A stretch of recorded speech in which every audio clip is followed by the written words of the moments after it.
और आप भी महसूस कर रहे होंगे इस राय नहीं थी कि आप के सामने कई तरह का उदाहरण था जिसके लिए मैंने मादरत देखी, लेकिन अब मजबूरन आपसे कुछ कलाम होना चाह रहे हैं, जो भी हमारी तरफ से जानकारियों होगी आप लोग इसे कर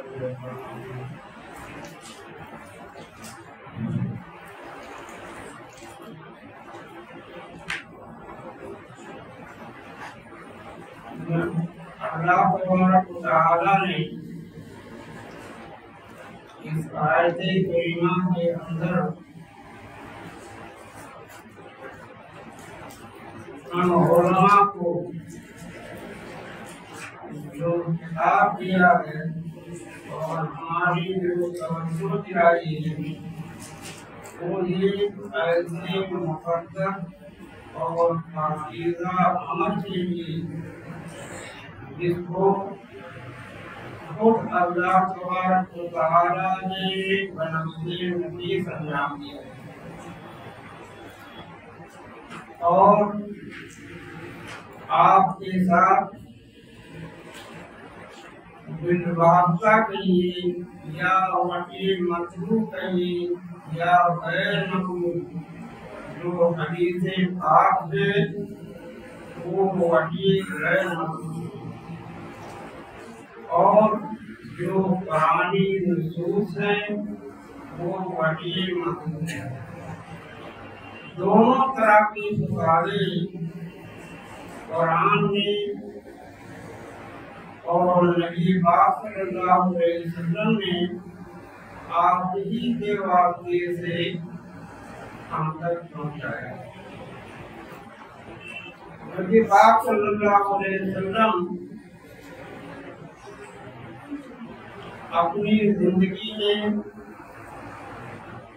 जब तक आप बाहयात थे दोनों तरीकों को अपनाकर ये मुक़द्दस अमल अंजाम दिया है। इसलिए मेरे अजीज सहाबा और मेरे दीनी भाइयों, ये तक़वे का अमल इंतहाई मुक़द्दस अमल है, बहुत पाकीज़ा अमल है। इसका कहा किसे जाता है, शरीयत में इसका काफी माना सिर्फ ये बताया है इसका करने में शरई हुक्म को लोगों के सामने बयान करना, शरई हुक्म को